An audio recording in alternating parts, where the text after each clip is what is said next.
Hello, everyone. A warm welcome to each one of you here today. Your presence at Billion Dreams 2023 is truly appreciated. Before we dive into this discussion, I'd like to take a moment to express our gratitude to our distinguished panelists for joining us to shed light on the topic India's path to global leadership in tech, talent, and innovation. Today we have Mr. Achyuta Ghosh with us. He is the Senior Director and Head of nasscom Insights and will be expertly moderating the session today. He is a distinguished professional with over 2 decades of experience in analytics, research, and consulting. His insights have assisted in Fortune 500 companies and investors innovate in areas like IoT, blockchain, and many more. Next up, we have Mr. Purushottam Kaushik, head of the Center for Fourth Industrial Revolution in India in the World Economic Forum.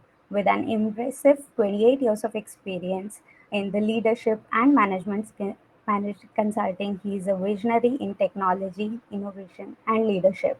He is recognized as an industry expert, board advisor, and mentor to startups in the domains like IoT, AI, smart energy, and smart cities. We are also delighted to have Mr. Dushyant Thakor, Deputy Executive Director of the World Association of Investment Promotion Agencies, with over 2 decades of experience in investment promotion, facilitation, and global standards. Mr. Dushyant's journey includes spearheading national investment promotion initiatives and transformative projects like Make in India. As a global trainer in investment promotion, he has worked in more than 10 countries, bridging India's relations with Africa. Last but not the least, we have Mr. Yaduvendra Mathur, former Secretary to the Government of India, among our panelists, with over 40 years of experience in senior policy making both India and internationally. Yaduvendra has had an impactful positions like CMD of Export-Import Bank of India, Chairman of Rajasthan Financial Corporation, Principal Secretary of Finance Budget, and many more. Currently, he serves on several boards and is a passionate mentor to many startups. Thank you everyone for your valuable time today. Throughout the discussion, we encourage our attendees to actively participate.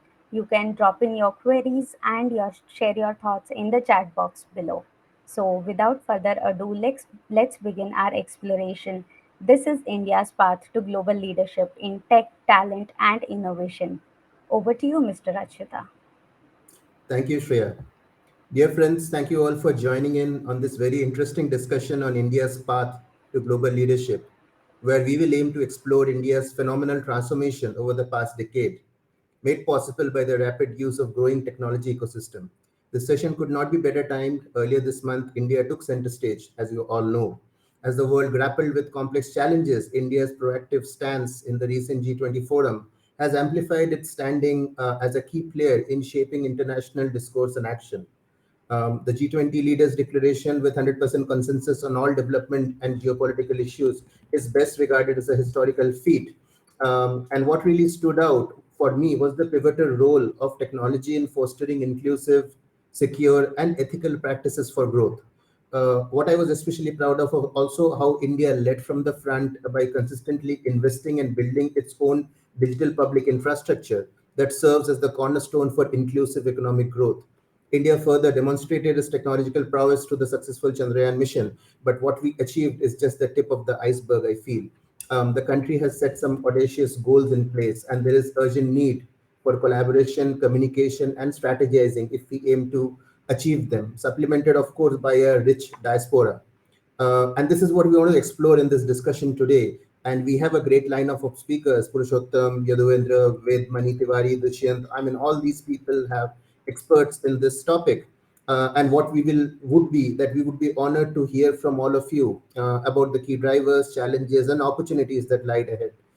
We have about 6 themes to cover, and we will try to do that in the next 30 to 35 minutes so that we will try to address audience questions in the last 5 to 10 minutes. So while I will ask some of these questions to specific speakers and some to all of you, we would really like to have this conversation free flowing. So please feel free to step in with your point of view in any of the questions. Does that work for this group? Okay. So getting started, I think the first we want to explore the catalyst behind India's tech boom in the recent past. India has emerged as the fastest growing country among the top five economies in the first quarter of 2023. What key factors do you believe have been primary catalysts driving India's remarkable growth, especially in the context of technology and innovation? And maybe Yaduvendra, you would like to start this at your end. Yeah, thanks, Achyuta. It's a pleasure to be here. Really, uh, the catalysts are to begin with the strong leadership. And leadership not only at the political level, but leadership across the other. Specifically on the tech side, very very strong leadership over the last decade, and I think that is in no small measure the key catalyst. But it's also a moment whose it's like the time has come. Post 1991 reforms, the market really became the key driver, not the state. So I think that early recognition, or in a way, some people say maybe 2 decades late, had we started in the early 80s or even in the 70s, the market became the key catalyst. So I think the size of the Indian market, the growth of the market for tech, for innovation, really had started already. And so the second big catalyst is the market, and the markets are then really led by industry, by innovators, by the academia. So that strong academic fervor in India really came to fruition. So I guess it is like a country's time has come. So we could really feel that in the first quarter itself of the current financial year, you could see that in spite of the world's other large big economies faltering post pandemic, but we were able to still hold on and maintain steady growth. And that's where the figures are for India, doing something differently, which other big economies could not. I'll rest there. Thanks, Yaduvendra. I think it's a good thing that you pointed out a sense of destiny, that the time is now, the time has come. And people usually look at countries, the strength of a country by the size of the population it has, because that leads to consumption, that leads to, the markets that needs to be served. But just consumption, just market serving, India always had that population, right? But how does the economic growth typically come together with that factor? I think that's the key here. But you touched upon something, which is what is India doing differently? And this is a question that I would like to pose to all of you, right? That, what do you see India, what did India do anything different in the last few years that really made it stand out? Leadership was a good point, Mr. Mathur. One analysis we did was in the last 18, 19 years, India had two leaders, while compared to the rest of the leading countries, the average was about 5 to 6. So therein there is a point that you made, but love to hear from the rest of you on what are the things that you think India is doing differently in addition to the points that Vendraji mentioned. Quick one from me: speed and scale. I think when you look at any initiative taken up, and especially from the governments or the state governments, you'll see the pace at which it is completely transformational. So if I can just use these words: speed, scale, and transformation. I'll just stop here. This is a quick comment. Thanks, Dushyant. Anyone else? Yeah, maybe I can add Yes. to Mr. Mathur and Dushyant. Thank you, Mr. Mathur, for setting up the foundation on leadership as well as speed scale.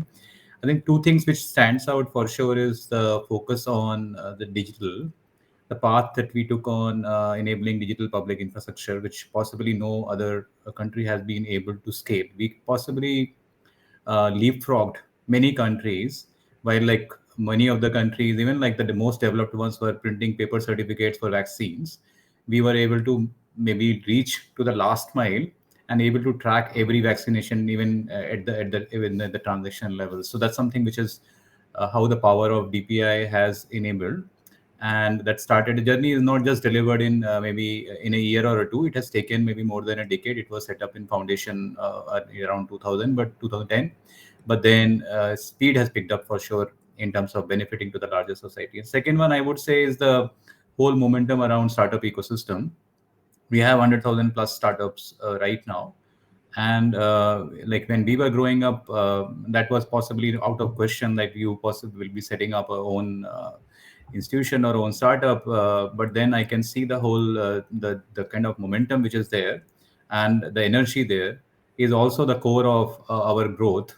May not be exactly contributing directly to the GDP right now, but then we can see in every sector, whether even it is the most demanding sectors like agriculture, healthcare, even urban energy, we have seen fintech and some of the other sectors really evolving. So that's another, I would say, pillar for the foundation of the growth that we see around. Sure, I think that's a good point, and we'll delve deeper into this theme, Puru, as we move forward. Interesting fact is that when we were passing out, or when I was passing out, at least the idea was job first. And today, the idea that you speak to the younger people, the younger kids, and we do that a lot in our interactions. What we hear is job is second, first is the business, the entrepreneurship spirit that typically comes in. So there's a nice step change in terms of what people want to do today, the young people want to do today. So just going on that, say, anyone else on this question, or I'll move to the next theme. Okay. So the next theme is more on sectoral advancements that you may have seen, right? And I'll pose this to Puru first to start with. What specific sectors or industries in India have really witnessed exceptional technology advancements, and what really makes them stand out? Yeah, so I would rather say that more than sector, there are some horizontal development which have happened Mhm. across, for sure. Like fintech is one of the biggest play, but that was sitting on the top of UPI, which was the DPI, the Digital Public Infrastructure, which was set up. Yeah. Now, see, while we may be the fifth largest economy right now, and possibly over next decade, we will be third largest by the whole momentum, the way we are growing.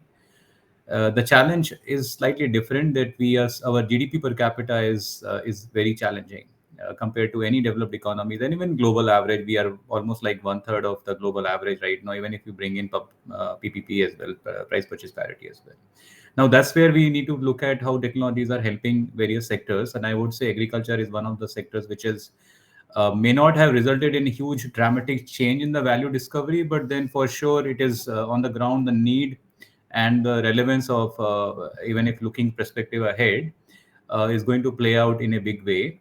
Healthcare for sure, I can see that even like the way the gap of service delivery in terms of doctor gaps in the last mile is now being delivered by some very amazing startups who have been able to deliver technologies to the most like maybe remote districts like Meghalaya, Northeast. So that's something which has really changed, where the technology has really helped. Education was another one which is visible. Edutech is one of the most growing sector. Yes, we have seen some realignment after COVID, but then a sector which holds huge amount of promise as well ahead. And then for sure, like we can see the how energy tech and, I mean, say clean tech and energy tech is going to be playing out. So I would say some of these sectors like agriculture, healthcare, education, urban, they are showing a lot of promise in terms of both the existing action but also future ahead. Sure.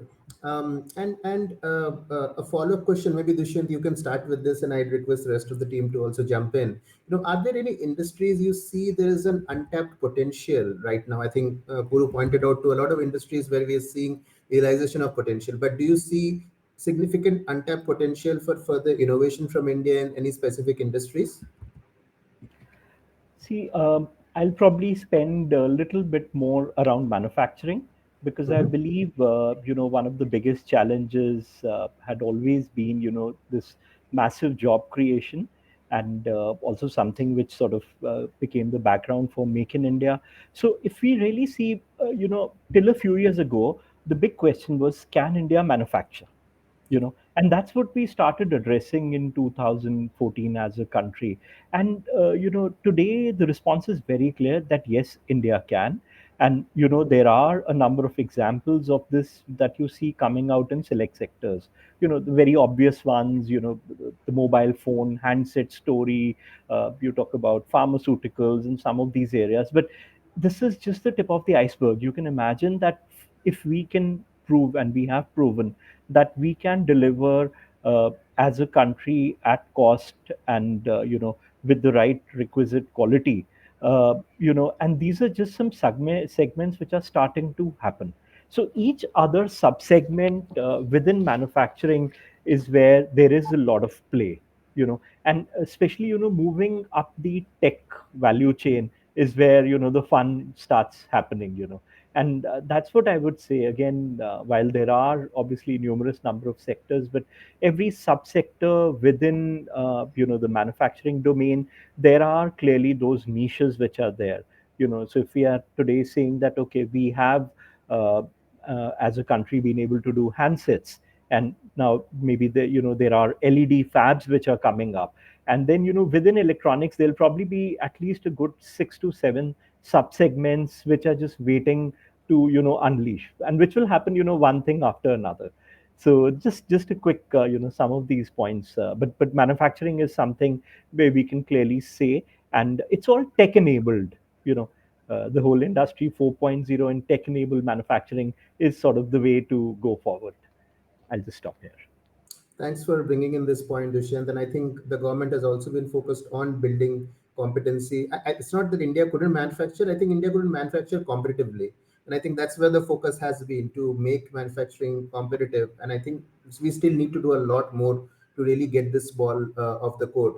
Mr. Mathur, anything you would like to add on untapped potential in sectors? Yeah, so just to take off on what Dushyant said about, and Kaushik also mentioned about uh, the manufacturing. See, one thing we got to get clear, that 50% of India's manufacturing is just the automobile and the automotive sector. Correct. So I think that kind of skew uh, grossly in favor of the internal combustion engine over the last 3 decades. Definitely because of protectionism to the Indian automobile industry, that the industry continue to thrive, and we are a world leader. But we are a world leader in the internal combustion engine, fossil fuels, and all that. Now, in NITI Aayog, we were looking at this whole transformation away to electric mobility. And the point I'm coming to is, if you transition very quickly to the electric mobility, and the existing internal combustion engine industry doesn't transform rapidly, we will lose literally 8% of our GDP. 16% of our GDP is manufacturing, but 50% of that manufacturing is just automobile. So this shift to a sustainable alternate to the fossil fuel is one of the opportunity as well as a major threat. So the point I'm making is, we got to start looking at all these threats as major opportunities. Let's say, though it's pretty clear that we are growing and our economy will become a 5 trillion economy, but uh, uh, the income disparities are rising. And if we are not able to address more efficiently the equity with, of course, democracy, a strong election system, the electoral processes are damn good, the best. I think we sometimes ignore the fantastic spin-off, and the tailwind we get because of a very well functioning electoral system. So this is a strength, but then the opportunity is to bring in this democratic traditions into choice of technology, bring into more public debate why SDGs actually impact, wages will go up.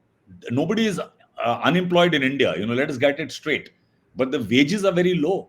So we don't need so many people in agriculture, and we need higher paying jobs, hence we need manufacturing. But the service sector. So I think the challenge is, we need to export our services. Really 60% of our growth is coming from services, and the use of innovation and technology to deliver services outside India is where there is this huge opportunity, but there is also a threat. You can see what some countries are now doing. They're trying to stifle, and so my sense is, we need to be an export led economy, but not via the traditional manufacturing export led, because we probably missed that boat. But on services sector, we can be the world beaters, like for ITES. But how about accounting? How about engineering? About R&D? About health tech, fintech? These are all services we can provide global and at scale. I think that's where the next 2 decades for India is very strong on the service sector, export of service sector, and this gradual transition to the electric mobility, uh, because we still need to use up our coal. Let's not kid it. We got to use coal for the next 20, 30 years. So I think these are some of the undercurrents which are massive threats, but at the same time, massive opportunities. So I think Yeah. that's where we need the brightest brains across the world, Indian diaspora, to think through this, and we got to crack this. If we don't crack it, we'll this demographic dividend will become a challenge, a problem. Thanks, Mr. Mathur. And a couple of points on what you raised. One is on the IT side. We are the leaders globally when it comes to technology services, and I belong from that industry, and we track it in detail. But today, the world, every industry today is an IT industry. I think that's where the change is happening, right? It's not only the vendor providers, the technology vendors who are a unique set. Every company today is beefing up their technology focus, the technology, how does technology make them competitive, make them really a leader in the market. And I think that means that we will not really need to rest our laurels on having the biggest IT industry, but how does India become the biggest IT solutions provider for all industries from India? I think that's the aim that we should have. And the second point you made was on the automotive piece. I think the interesting part is that same in the tech industry, a lot of the electrification and autonomous automotive work that is being done from Indian centers, Indian services for global clients. It's not that India is not doing it. We are probably not just doing it for India, and I think that's where the shift in focus, because that means that we have some people, we have talent, we have thinking, we have the expertise to do this. I think how can we apply that to India? I think that should be a big focus area for us to really ensure that we are future ready for this transformation. So just moving on, I think this third theme is around India's goals and key strategic objectives. And just as you mentioned, Mr. Mathur, that the government has proposed that India would be a developed nation by 2047, and a $5 trillion economy by 2026. How far along are we in our journey towards making this a reality? What must we do this differently as a nation to achieve this successfully? And I'll open this question for all of you, because I'm sure all of you would have views on this piece, on how do we make this $5 trillion and a developed nation dream a reality. Maybe we can start in, and then possibly we can. I think one of the big gaps that we have is I think one of the question also is come up on tier 2 and tier 3 cities. Mhm. Like sure, like all the, if you look at mobility numbers or look at maybe even education school, or looking at health indexes in the number of beds in the hospitals, etc., tier 1 cities have been the biggest beneficiary, but then the growth has to penetrate into the next level of tier 2, tier 3, what it is called Bharat right now, although like there is a Bharat name which is also being discussed. But then real Bharat sits in the tier 2, tier 3 cities and the villages. So how do we go take the technology impact there is one big priority, and how can we use technologies to deliver benefits there? The second, I would say, pillar is the women inclusion. Now, that's another piece where we have been lacking in terms of inclusion of women in the workforce, and then they're taking their contribution ahead. I would say these two factors are certainly an important one.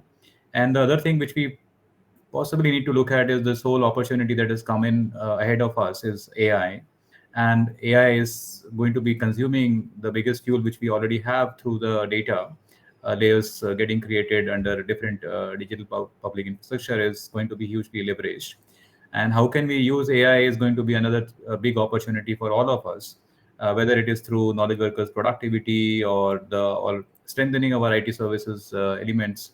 I would say these three elements are pretty much we can highlight that can play a big role ahead. I think excellent start, Puru. AI inclusion and balanced regional growth, the way I look at it. We've also done some recent research where we have seen the potential of 26 Indian cities to become as good as the six large cities that we have. And I think that's one area that as NASSCOM, we commit to working on developing these locations. I'd love to hear more from, Dushyant to start with, and then I'll move on to Mr. Mathur Dushyant, anything you would like to add on to this point? I'll just like to probably talk more about innovation and R&D, and that is one space I believe there is a lot more to be done. I'm sure we'll be later on talking about startups, and Yeah. that's again a component which will come up. But again, when we see the percentage of spend on R&D in India vis-a-vis, other countries, it needs to be really scaled up and increased. There are smaller countries, very small countries at times, which have been able, for example, when we talk about IT, one will relate to the Silicon Valley. But when you talk about, for example, food tech, you'll always relate with a country like Netherlands, or one of those countries, and you'll see the size is so small, but they've been able to do so much. And the heart of this whole thing is innovation, and that's one space in which I would say, in this coming next 8 years, because we are today we're sitting on this very interesting 2023 with another 7 years to go till 2030. I think for India, leapfrogging and doing a lot more work in innovation is something which they should focus on. And we did talk about cities, but again, probably reflecting onto states. So if we break up our 28 states and the union territory, and you'll see, if there are three of these, you can just bucket them, and you'll see only a couple of these buckets are really firing. Now, if this third one, where the growth is upwards or 7 or 8%, but if these remaining states also start performing phenomenally, then the overall country will tend to really move at a much faster pace. Thanks. I think Dushyant, you brought a very important point, R&D, and if you look at our enterprise spend on R&D in India as compared to any other country, we are probably far lower than most of the global leaders. But I have a feeling that a lot of our R&D spend does not really gets captured in the functional definition of R&D, and I think maybe we need to look at this in a lot more detail. But in the interest of time, Mr. Mathur, any Yeah. comments on this? No, so I agree that innovation, we have to kind of keep clarifying what do we mean by innovation. Yes. Sometimes innovation truly is not happening, and we try to proxy that as if it's innovation. So there has to be a genuine problem, genuine need, which has to be satisfied, not create new needs and call them as innovation. There are existing needs, health, insurance penetration. Everybody needs to get covered, and we need to bring in those basic safety nets in our country. I think those are initiatives that have started, but I think the momentum sometimes slips off. So we really need innovation to have behavior change, is people will have to start behaving in a particular way. So we really need to nudge people into desired behaviors. And I think that's where Samir Andira and Satish Kumar and Harshvardhan, the three, they have asked questions about momentum, the sustainability of the momentum, about industry government aligning, and it's ultimately people, and we need to nudge behavior change. So my sense is innovation is a lot about, are people going to continue to behave the way they were trained to behave. The Swachh Bharat mission took off. We did great work about 7 8 years ago, but now if you see, we don't talk about it. It's as if we have moved on and we have achieved everything, but that's not how it is. There's still a challenge. Our we are paying for broadband, we're paying for telecom peanuts. We're really getting very cheap data. We're getting real cheap, but will they sustain? Will there be markets? Will our markets continue to be competitive? What if telcos and broadband players, they gang up together? You have monopolies which are not regulated. So I think we need very strong regulatory bodies. Is enough focus? Are we training the next generation of regulators? We have great set of regulators currently, but is the next is that talent pool still available? The new data privacy law is coming up, and we are actually talking of uh, the private closed markets, digital markets opened up to public, this DPI, the whole DPI message. So I think we need to be also aware of something else passing off is innovation. Are we solving problems for the world? We're not talking of the global north, we're talking of the south. So I think this G20 declaration is really the agenda for us. If we can truly drive the SDGs as we are driving it in India for the whole world. So I think that kind of that's where the export effort, the competitiveness, the best partnerships in the world. So we will continue to be a global leader in thought, in bringing in the best teams together, and I think we'll be the great orchestrator. That role we have started playing. The Indian diaspora, I think, in your program, there's a large number of people from across the world, participating. This is real power. If we can continue to network, solve for the world, we are solving for India.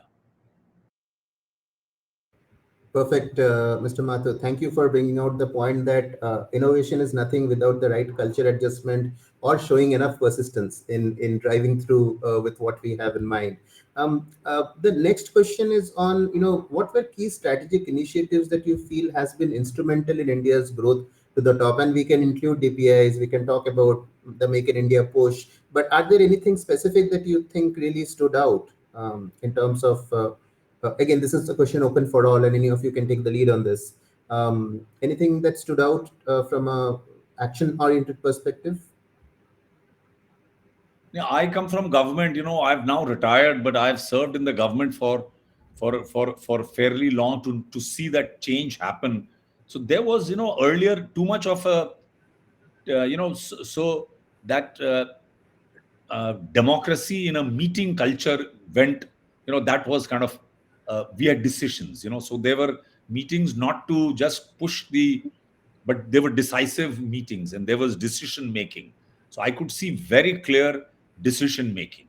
And Sure. second was a strong commitment to the decision then once taken.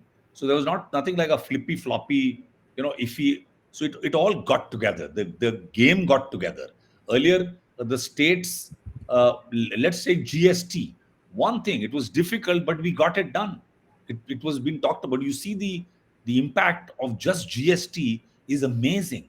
So on the power sector reforms, on the infrastructure drive, I think we've got the game together, and the markets are doing well.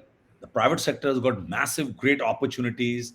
Banking sector has been, we thought there was a twin balance sheet problem that was addressed. And as we are used to hearing the animal spirits, why isn't the private sector investing in infrastructure? So some of these areas which are great opportunities to make long term money, but I think somehow equity and private sector investments are not going in some of these, in let's say health tech, in the whole health ecosystem. So my sense is this is an inflection point. I wish we had a way to get the private sector to be a little more risk taking, not be so risk averse. If you're doing the right thing, and there is a commitment to the nation, you can't go wrong. But if you want to manipulate, tweak the rules, I think then the government, the state will come down heavily. But if you're a good player, you're a committed guy, you're very, you have good governance, your boards are well run. I think there is no better time than now for big investments made by Indian corporates globally. Thanks, Mr. Mathur. Puru, Dushyant, you would like to add something? Yeah, maybe I think, see, I would fully agree with Mr. Mathur. The focus and few of the pieces I can pick up again is one is the building up infrastructure, and I'm talking beyond DPI or digital focus. The infrastructure has been one of the biggest play around, where you can even like nobody had realized that we can deliver so fast and so much, right? Whether it's roads, railways, ports, airports, and that's led to the whole unlocking of hidden economies, even like going beyond the bigger cities. And it was the second one big pillar is that the renewable energy focus. And we all know the dependency on oil, although continues, and it's still going to play out for a longer run. But then the whole strategy of building up renewable, the solar, or maybe even other sectors like wind and others, is an amazing level of initiative which has gone much deeper. And I would other thing which I would say is that the focus on skills is another big piece, although it needs to be still kind of deliver its results, because we have such a young workforce. And if we have to prepare for a developed economy, as we said, like 2047 we should be reaching there, unless we address that part by using technology or by using on ground capacity, that's going to be a big opportunity ahead for us. Makes sense. I think moving on to the next point, and this is for Dushyant to start with, and all of you can also jump in. You want to talk about India's thriving startup ecosystem. India has the third largest startup ecosystem in the world. We at NASSCOM, we track only the tech startups, and our number is about 27,000, which is slightly different from the overall number that the government provides. But what unique qualities do you think sets it apart, and what challenges do startups still face in India? Dushyant, you'd like to go first? Yeah, maybe I can come in here. And since you just threw a number, let me also again pick up a couple of numbers here. You said 27,000. When you look at the number of recognized startups, Yeah. uh, maybe on 2nd October, maybe just in a few days from now, we should hopefully be seeing that 100,000, recognized Yeah. startups happening. I think we are somewhere at 99,003 or 400 or so. So that's one. But, you know, if you just move back into December, 2015, a month before Startup India was launched, there were hardly a few thousand. There were hardly maybe three or four states which had policies, maybe less than 10 unicorns, and one has maybe around 111 unicorns today. So, but the biggest thing, and that's again something which Puru did talk about, and also did Mr. Mathur, is the fact that it is fine to have a failed startup. It's something which you can proudly put on your resume. That's something which was not possible maybe a decade ago. So that's the biggest cultural shift. uh, Talking about qualities, very clearly frugal innovation and jugaad, that I would say is sort of always a number one. But a lot of qualities which come out of the Indian culture, so when we look at resilience in the face of adversity, you know uh, we all believe in hard work and dedication. The concept of family, family support, uh, spirituality, mindfulness. Now all of these things are what I would say come really out of our the Indian culture. Now those are again which come in, but also, and again, something which was talked about earlier, it's the large population and the growing middle class. Now this gives like a test bed for startups to play around with. Now this opportunity is not available in a lot of other countries, but startups in India are able to do a lot there. uh, Talking about challenges, just two quick points related to that before I talk about that. First would be when we look at the global startup ecosystems. Now that's a recent report dated June 2023. It starts with the line "Trouble is opportunity" and clearly says that VC funding has been at a crazy downward trend globally. So that was one point. And then things such as the Silicon Valley Bank collapse. So those are global things which have been happening at one time. And again, to talk about challenges in India, let's look at what the three, four phases have been. So there was a phase before maybe 2015, and that was more again, IT, ITES. It was about e-commerce. It was about online travel, that sort of stuff. And then, maybe post Startup India, which was the second phase or second cycle. That's where, you did have a lot of tech startups, the whole fintech, food delivery, ride sharing. So that's where a lot of substantial funding started coming in. Third cycle was the COVID cycle, and again the unicorn numbers are phenomenal during the COVID time period. A very interesting story which has been written. Now we are at the end of that cycle and the beginning of the fourth cycle. So that's where we would say this cycle is going to be about innovation. It is about sustainability, profitability, and it is about global ambition. And all of these are stemming from the current challenges which are there. So when you talk about things such as layoffs, and there's a lot of downsizing, which has been majorly been happening from the larger startups. So early stage, startups, they continue hiring, but the large ones, there is an issue there. But then, again, good sort of practices in place. Large startups need to redefine themselves, and that's something which they're really doing right now. And they're re-looking at their business models. So that's something which will help them take them through this phase which has been going on. We've already talked about innovation.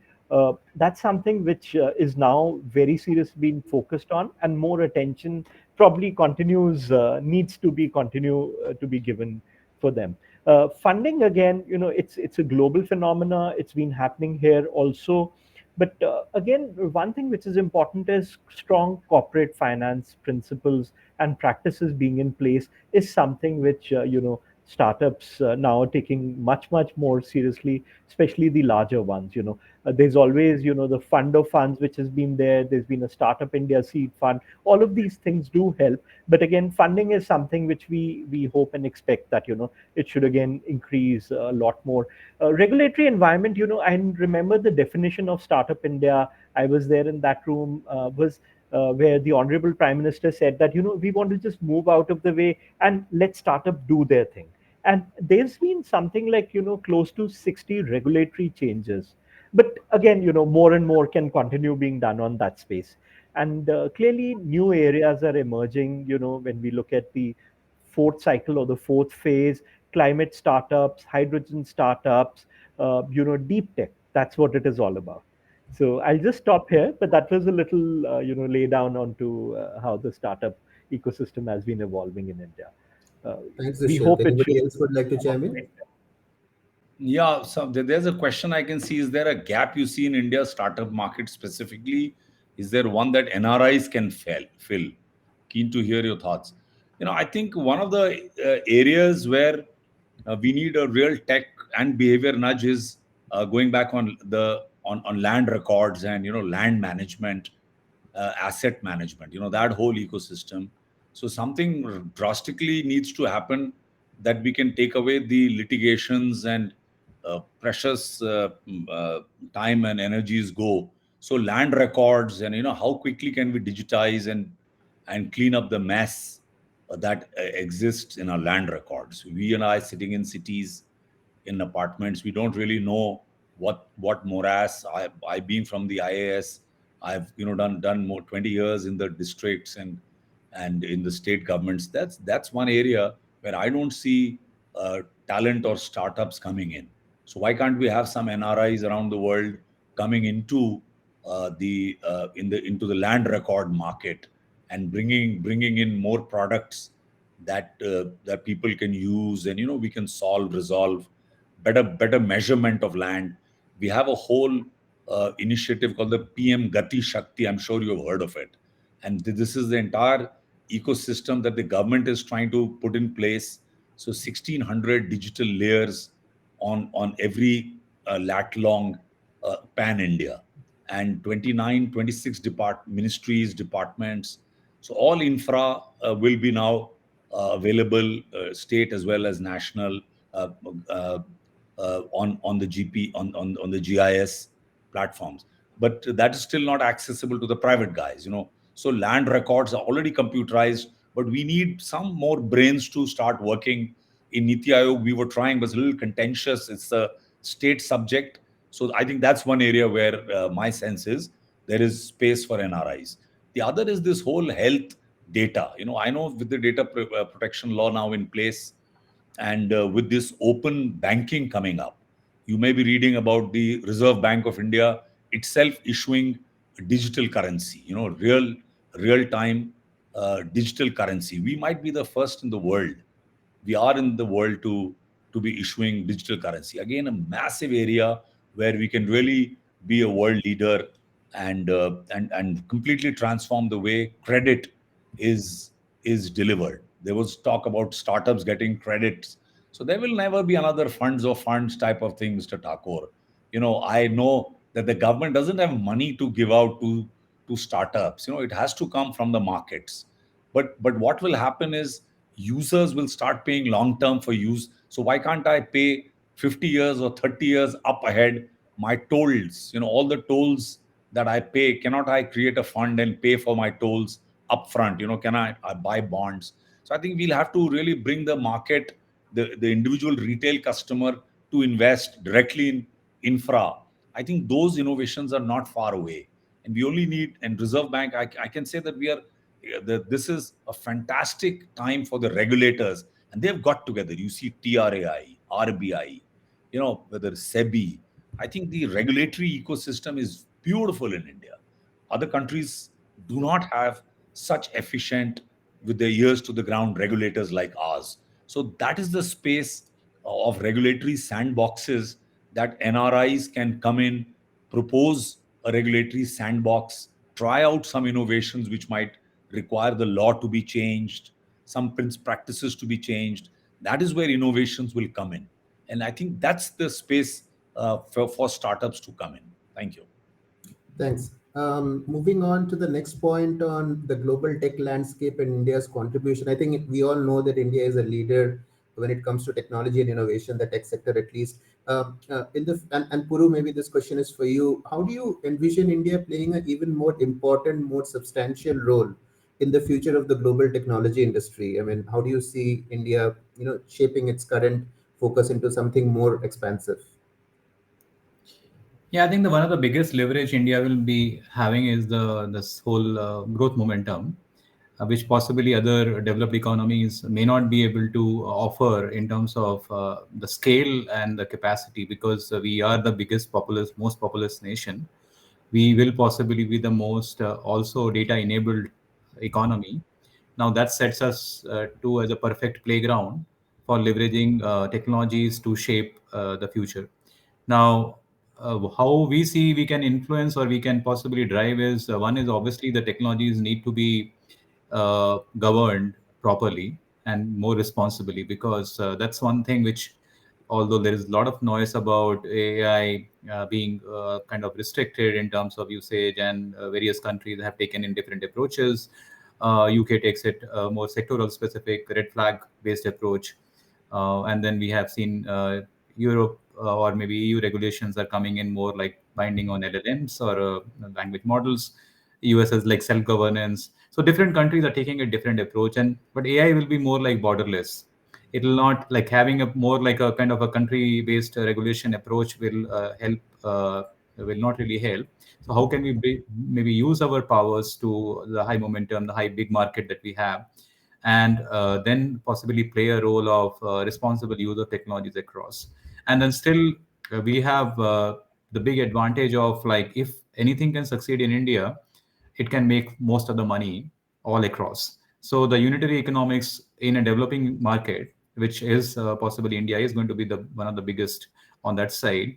Whether it is agriculture, whether it is healthcare, or whether it is going to be any of the other sectors which will come up, like say energy, if it plays out well in terms of unitary economics here in India, we can certainly help scale it all across the world.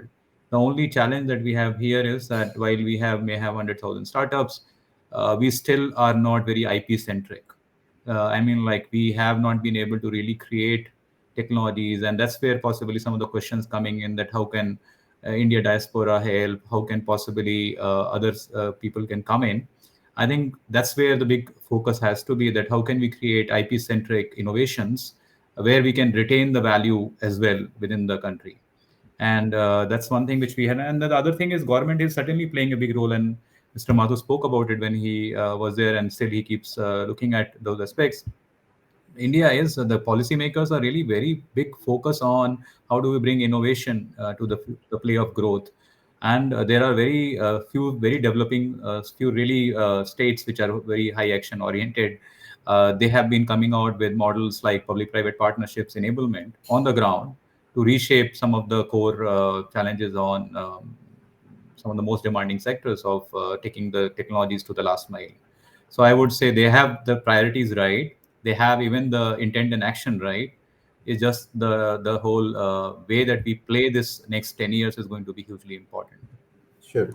And I think the last section before we jump into some of the audience questions, maybe a 2 minute capture from each one of you. I think India has made remarkable progress up till now. But what improvements, what are the areas of improvements you seek, which you think are essential for India to really sustain its and enhance its position as a global leader? And Mr. Mathur, you want to start this first, and then we'll go down the table quickly. 2 minutes each, please. So I couldn't get the question. You're asking specifically about the sectors? No, I'm just asking that, what do you think India needs to do to sustain and enhance its position as a global leader in technology and what we are doing as an economic powerhouse? A couple of steps that you think, two things that comes to your mind. Yes. So, yeah, nothing different than what we are doing already. I think we need to continue to engage with the world leaders. You had Jensen Huang of NVIDIA coming and meeting our prime minister. Now, I don't know how many world leaders would really understand what Jensen Huang is. This is the second meeting that our prime minister has had with Jensen. And Uh, and and within 2 days, two announcements after that, yeah, in two of the biggest companies in India. absolutely. So these are the kind of this is the kind of listening. So there are people who are listening to the best in the world. I think that's where we are. I think that at the cutting edge, we need to listen to the best in the world wherever they are, and get the best for our nation, which is not only for our poor people but for the global South.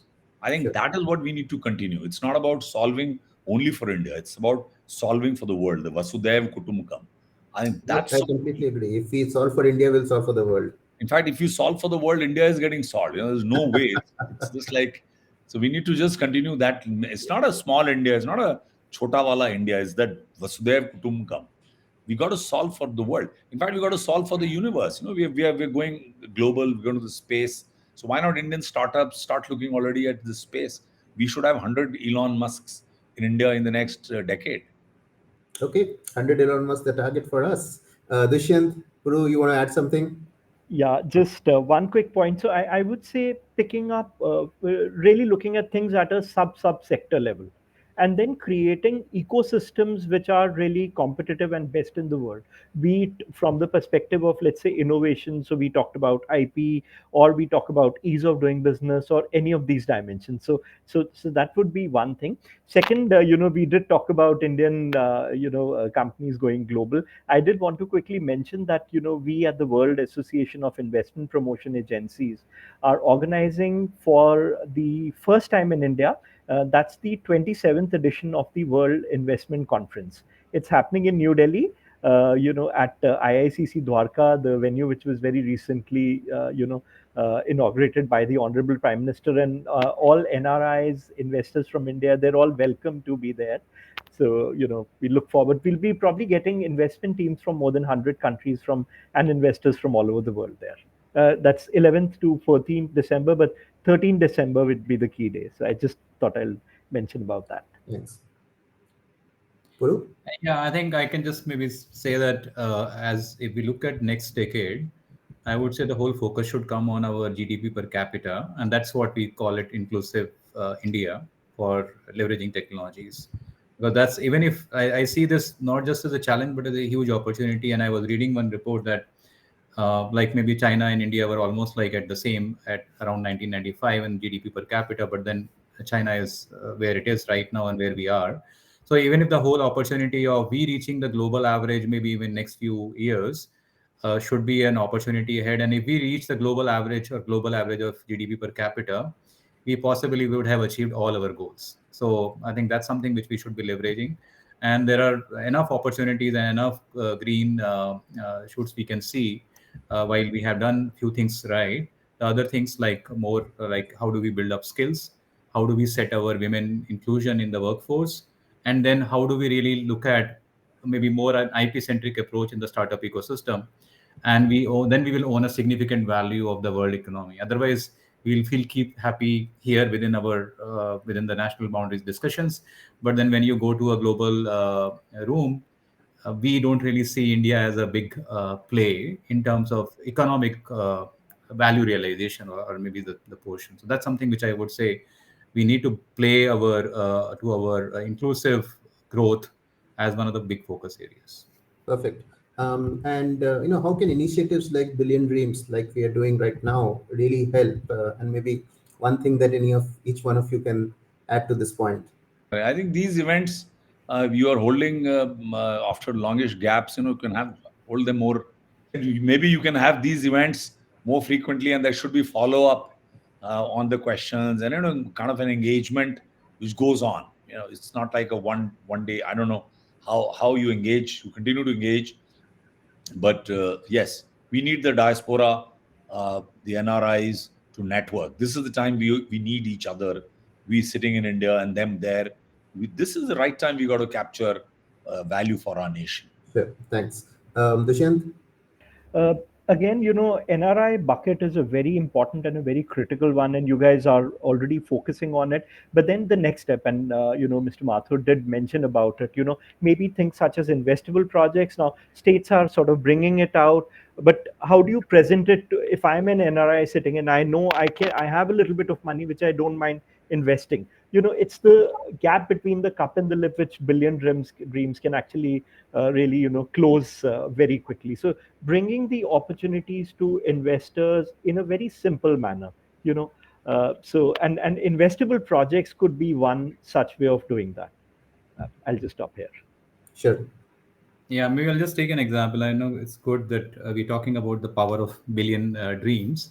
I was in touch with one of my friend in Sharad, who runs the iSpirit, is the founder there, uh, and they have some 160 or 170 people who possibly were all part of global diaspora, and they are right now contributing to the most of the initiatives that are happening around on the digital side. If we can have more platforms like iSpirit, I think we will possibly be able to really channelize the whole energy, the resources, the connections that we have all across, and maybe really help build a billion dreams together. Perfect. And I think that's a great summary. And maybe there are a couple of questions that we have not addressed from the audience. I think one is for you, Mr. Mathur. How do Indian policymakers prioritize and balance the diverse needs of a country as vast and populous as India? You have touched upon it earlier, but if you have a couple of comments on this question, maybe you can take that. Yeah, so Indian policymakers at the central as well as the state level do need to kind of balance the diverse needs, and that's why one size fit all won't work. And then there is need for what we call in NITI Aayog the cooperative competitive federalism.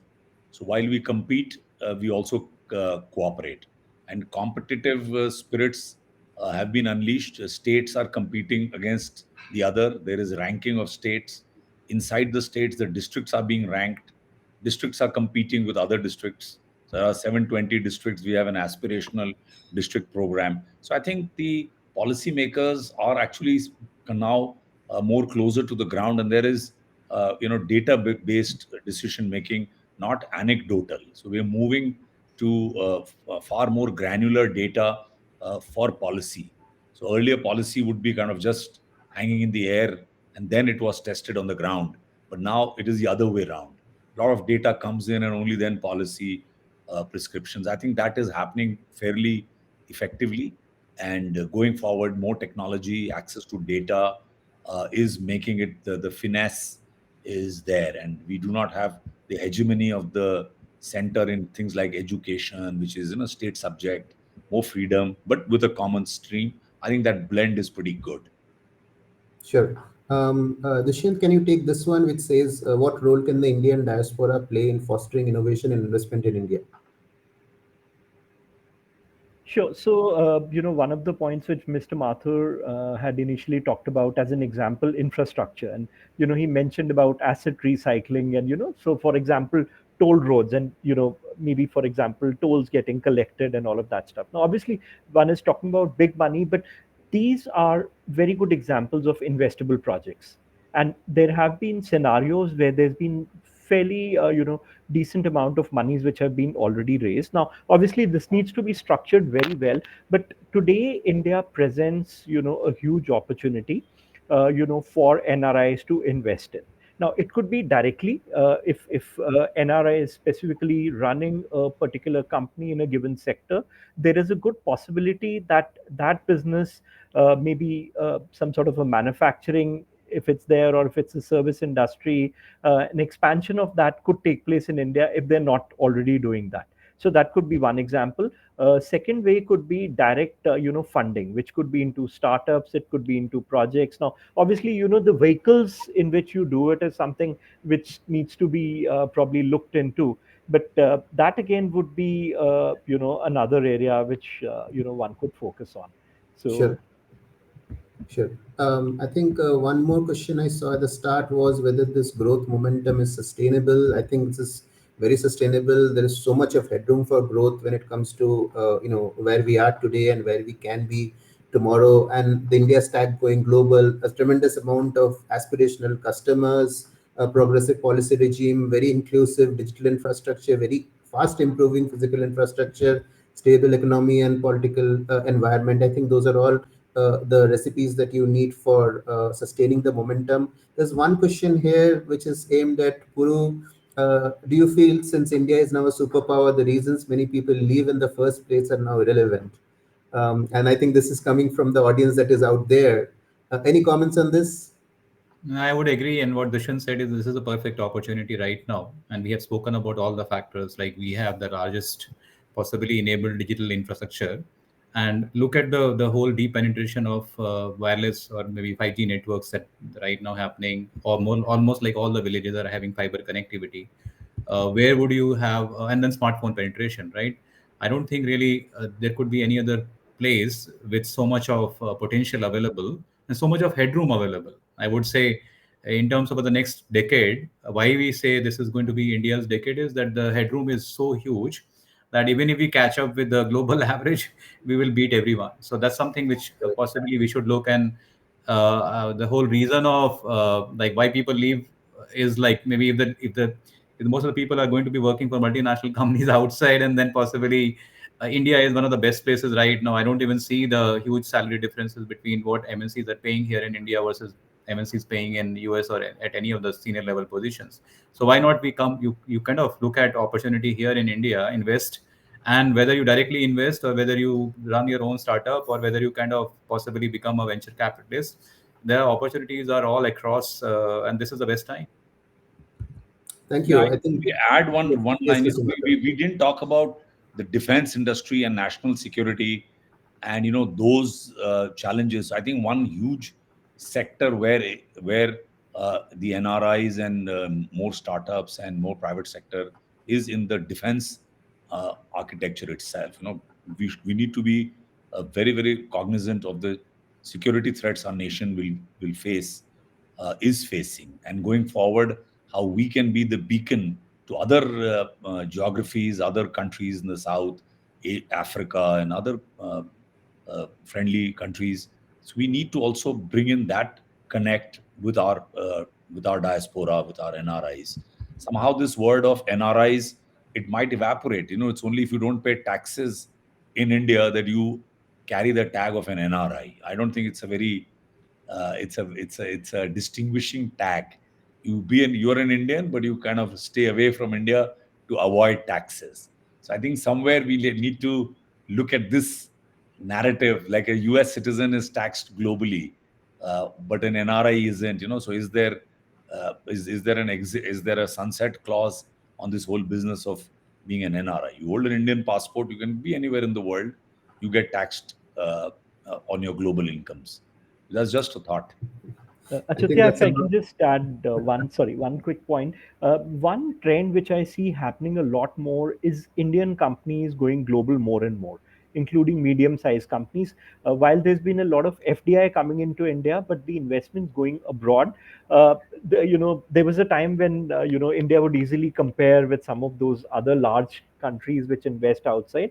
But now again is a trend which we see happening now when these Indian companies are going outside. Many a times it's again a great opportunity for the existing NRIs there to possibly consider partnering with them, because some of the companies do prefer like a joint venture sort of a mode as they go out. So that's another opportunity I did want to mention. Sure. And I think we can go on this topic, but I think we've quite exceeded the time that we were given. It's a very inspirational discussion this discussion that happened today. What's really clear is that India will become the third largest economy in the world this decade. But what is evident from this discussion is how fast India achieves this will depend on technology and talent coming together to create that magic. And I think that's where initiatives such as Billion Dreams can really help. I would like to really thank Avinash and the entire Global Talent Exchange team for arranging this session at such an opportune time. And I would also like to thank all of you, exceptional leaders in this panel, for their time and insights. Great learning experience for me, and I look forward to future engagements with you in the future. Thank you.